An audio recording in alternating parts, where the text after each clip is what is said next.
Brigitte is on with us right now. Brigitte Gabriel. Welcome to the show, Brigitte. I have no notes, so we're going to wing it, okay? How are you? Hello, my friend. You and I can wing it very well. You know, this is not the first time we wing it. We can, but I'm going to find Andrew's notes on here somewhere. It'll be on my phone if I didn't get it on my desktop because I came too late to the show. But I've got it here, so we'll be okay. All right, here we go. See, I already can unwing it. I can just do it on the phone instead of the usual way. Just want to see what we want to talk about. So, Secretary Marco Rubio brokered an historic framework peace agreement between Israel and Lebanon. But is it a real deal? Is it a really good deal? Is it good for Israel? Is it good for America? Will it work? Are they going to stay with the deal? Tell us all about it because, you know, the average person is very skeptical. Well, this was a brilliant move on the side of Israel, by the way, because, you know, Iran wanted to drag Israel and Lebanon into this MOU, the Memorandum of Understanding, without anybody talking to Israel or to Lebanon. And they are the main actor, actually, who are fighting with each other. And Iran did not want to lose Lebanon. So this is why they included Lebanon in the MOU. But Israel did not want to get into a confrontation with the United States. So what Israel did was brilliant. Israel and Lebanon agreed to talk together on the side and sign an agreement together where the president of the United States cannot get upset with both of them because they both have come to an agreement where they're going to work together, which basically threw Iran on the side and rendered Iran paralyzed when it comes to the deal between Israel and Lebanon. And here is the brilliancy of this deal. So Israel is in Lebanon. Lebanon knows that only Israel can get rid of Hezbollah and fight Hezbollah. Lebanon cannot do it on their own. America's not going to get involved fighting against Hezbollah in Lebanon. So Israel is the only one that can actually defeat Hezbollah. So what Israel has done, which is another brilliant strategic move by Israel, is they advanced in the last few days, especially past the Litani River, to maintain a wide security zone in the south. So the way the Lebanese and the Israeli now wrote the agreement is Israel has to withdraw a little bit out of Lebanon, which Israel agreed to, which basically Israel got back to exactly where Israel wanted to be at the Litani River. And Lebanon got to save face as they sell the idea to their population. So right now, Israel can remain in South Lebanon all the way up to the Litani River to make sure Hezbollah cannot attack Israel that close from Lebanese territory. The Lebanese government has an ally with the Israelis right now fighting Hezbollah. The Lebanese army can get back into the south to a certain area to protect the territories of Lebanon. The Lebanese are happy. The Israelis are happy. Iran cannot do anything about it. And Israel and America can walk together peacefully and happily dealing with Iran. So explain something to me, because that was a great explanation, Brigitte. Is the Lebanese government and the Lebanese army, they're not on the side of Hezbollah? They're actually more on the side of Israel, or they're just on the side of Lebanon and they don't like Israel or Hezbollah? Where do they stand? The Lebanese government has a Maronite Christian president, according to the Constitution of Lebanon. The Christians in Lebanon have always liked Israel and been allied with Israel because they know that Hezbollah wants their necks. So we went through a period of Lebanon where there were, you know, some Christians allying with Hezbollah, thinking Hezbollah is going to protect us. All that is gone right now. Right now in Lebanon, the Christians are literally living in fear, fearing what Hezbollah can do to them. So there's no more facade. There's no more, oh, we can all get along and live along happily ever after. That's not going to happen right now. The problem with the Lebanese army is half of the Lebanese army is very sympathetic to Hezbollah, are loyalists to Hezbollah. But Lebanon has no other option. It's either the Lebanese army or Hezbollah takes over. So they are willing to gamble and support the Lebanese army to make sure the Lebanese army enters the south and protects the south, which saves the face of Lebanon as a country. And Israel feels that supposedly they have an ally to work with the Lebanese army. The Israelis need to protect themselves. They need to be on the border with Lebanon. They need to be inside a security zone. And that was the best option for the Lebanese and the Israelis to work together. You know, it's just, there's no one in the world that can ever trust a radical Muslim. I mean, you just can't trust them. Hamas, Hezbollah, I don't care who they are, anyone in Gaza, the Palestinians, they're just all bad. They're just bad. I don't know what else to say. They're evil. They're bad. They're untrustworthy. And I don't know how I go back and forth every day, Brigitte. One day I think Trump's a genius and the Iran deal is going to win the midterms. He got out of Iran. The war is over. Everything's going to be okay. The next day I go, wait a minute. They're going to break it and break it and break it and break it. He should have just killed them all. This isn't going to work. He needs to kill the leadership of the IRG. I don't know about kill. I'm not saying kill the Iranian people. I'm saying kill all the Iranian Revolutionary Guard. Just wipe them out because you can't do business with these people. They're going to keep breaking it. So one day I'm for the peace deal. Next day I'm against it. It's very tough to figure out what to do here. There is no peace with the current regime in Iran. Period. End of story. They will lie. They will deceive. They will try to buy time. They are taking J.D. Vance back to school to give him a master class on negotiating and the art of negotiating. He and Steve and Jared Kushner. The Iranians are masters at manipulation. They hate our guts. That's exactly why they were talking back just this weekend about why and the importance of developing nuclear weapons and atomic weapons. These people want our destruction. And it has nothing to do with Israel, by the way. I know there is a lot of Americans on the right, on the conservative side saying, Israel dragged us into war. This has nothing to do with Israel. Remember, in 1979, when Iran took the American hostages, 145 days they were kept in Iran. Israel had nothing to do with it back then. Iran back then in 1979 called us the Great Satan. And since then, they are after us. And even if they wipe Israel off the map and Israel is gone, well, then we're next. We're next. Exactly. They hate us. The only way we're going to be able to win and save ourselves from a nuclear attack is to basically wipe this regime off the planet. We can work with the Iranian people. We cannot work with anybody representing this regime, because as long as the IRGC is in charge, we are doomed. It's either us or them, and we need to eat them for lunch before they eat us for dinner. Very simple. And Brigitte, it's not just, you're talking about the Iranian regime. It's all radical Muslims. And unfortunately, that's most Muslims. Sadly, I've seen the polling. It reminds me of Nazi Germany.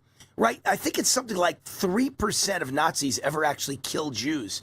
But the other 97% of Germans went along with it. Right? So very few of them were actually Nazis at a concentration camp killing Jews. But they knew what was happening and they went along with it. They smiled, they laughed, they put thumbs up. You killed some Jews today, good. I feel the same way about Muslims in the United States. They're not actively killing us. They're not terrorists. They're not murdering us in the streets. But they support terrorism. They give money to terrorism. They're happy when something bad happens to the United States or Israel, and they hate Jews. So we have a big problem, not just with radical Islam, with all Muslims. Based on the polling I've seen, they all support terrorism, and they all hate Jews. So it's a real problem. Well, as I always say, the numbers don't lie. The numbers are the numbers are the numbers. The data speaks for itself. This is not Brigitte Gabriel's opinion. This is not Wayne Allen Root's opinion. This is the data. This is based on surveys where Muslims were called and asked different questions. Well, the one thing we know is 99.9% of them hate Jews, period. These are the Muslims living in the United States who are supposedly civilized and living amongst us, etc. And moderate, right? They're supposedly moderate. Right, and these are the moderates, but they all hate Jews. Now, all of them are not going to go out and kill Jews, but they sure cover for, support, donate, protect those who want to carry on the terrorist attacks. Terrorists don't operate in a silo by themselves. When you look at the 9/11 hijackers that committed the terrorist attack on 9/11, there were people that supported them. They had 62 driver's licenses between all of them. Somebody gave them the money to get these driver's licenses. Somebody covered up for them. Somebody funded them. Somebody paid for their airline tickets to come. Right. People in the mosques knew about what they were up to, but they kept their mouths shut. When you look at different attacks in the United States, whether it was, you pick a name, anybody, whether it was Sam in Texas back in 2007, 2008, who wanted to blow up the Fountain Building in Dallas, whether it was the Times Square bomber, it doesn't matter who it was. There were people that knew about them, that saw the radicalization signs and didn't say anything. Nothing. They said nothing. They covered up for them. Remember the guy who killed his two daughters in Texas in honor killing? For a year, we were looking for him and nobody would find him because he's being hidden by a family in the United States.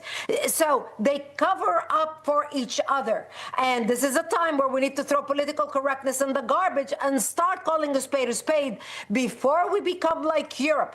In Europe right now, and I was giving an interview to Europe this morning, by the way, there is no freedom of speech. They cannot have this conversation you and I are having right now. So this is our time to save the country. Brigitte, they could have the conversation. It's just you and I would go to jail for the conversation. That's right. We could have this conversation, but they'd raid our office and the two of us would be dragged off to jail. And they'd stick, and by the way, they'd stick you in a jail with transgender men making believe they're women. So the things that liberals believe in are so sick. They're so sick. Do you realize in California, I'm getting off the topic a little bit, but it's just that liberalism everywhere in the world is insane. In California, they're passing a bill where children, minors, you could be 4 years old and you could decide to divorce your parents. Because you don't like them. It's unbelievable. And they've also got a law that I think $600 million in funding from the government of California that goes for certain government contracts can only go to gay companies, gay-owned companies and transgender-owned companies. This is all madness, all insanity. And the weirdest part of it is that you have these jihadists in bed with liberals and liberals in bed with jihadists, but they hate. Right? Jihadists hate gays. They can't stand them. They certainly can't stand transgenders. They'd kill them in the middle of the street. They throw gays off buildings. How could they be friends with each other? How could they march together? Insanity. Because the Islamists are using the lefty communists in our country. I love the way President Trump termed it. You know, they're communists. Forget talking about socialism and Marxism. We're talking about communists, okay? So the jihadists and the communist left in America are now working together and coming together because they agree on a lot of issues. So the Islamists are using the leftists as the useful idiots to advance their agenda. Now, their agenda is the same. The Islamists want welfare. They want free food, free housing, free this, free that, be able to bring their 67 people extended immediate family to the United States so they all can siphon off the system so you and I can work and pay our taxes while they're sitting on their behind plotting our takeover. And they want 10, open 20, borders. 50 years. And they both want open borders. Exactly. So the leftists are the same way the communists. I mean, look at Mamdani. Free rent, free childcare, free cell phones, free whatever you want, free food stamps, whatever you want. And you and I have to pay for it. But you and I have to pay for it, Brigitte. Someone's got to pay. The people who work hard and earn their money have to pay for it. Well, everybody else, the freeloaders. But the Islamists and the leftists hate you and me, and they don't care. They actually want us to pay money so we can support them. This is their way of sticking it to us. And, you know, this is what the left doesn't get. But this is exactly why we on the right need to be organized, need to be engaged, need to be activated. I don't want to hear anything about apathy. I don't want to hear anything about people not wanting to go out and vote because, oh, I don't like so-and-so, or I don't agree with so-and-so, or as a Christian, I will not vote for a gay conservative. Let me tell you something. This upcoming election, you need to look at, don't even look at the name. You need to see RRRRR and vote Republican all the way down the ticket. You may not agree with 95% of whatever this person stands for. I mean, you may not agree with 5% of what this person stands for, but you agree with them 95%, and you need to vote for them. That's what the Democrats do. That's what we need to do. And also, I encourage people to go to actforamerica.org right now. Join us. Start a chapter in your community. We are mobilizing the whole nation. We have started 328 chapters in the last 5 months in 48 states. We need you engaged, not just entertained, watching podcasts, listening to talk radio. You need to be engaged and plugged in with a national activism organization where you can be a voice affecting your community and our nation. I would add to what you said, Brigitte, one thing.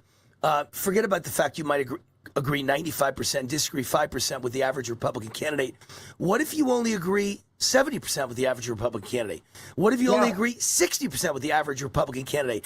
I guarantee you disagree 100% with the leftists running against them. So it's not a matter of who you agree with, it's who you disagree with. Everything they believe in is pure poison for America, for Israel, for the world. for democracy, Exactly. for capitalism, for anything you can name that made America great. They hate all of it. They are the worst. All right, Brigitte, we are on the run. We got to run. And let's make the point you said, not enough of us are voting. In New York City, they elected all communists. How did that happen? Almost nobody voted. The only ones who voted were a bunch of communists came out. Nobody else voted. Our side isn't voting. Moderates aren't voting. Independents aren't voting. Just communists voting. Brigitte, great to have you on. Appreciate it. Thank you, my friend.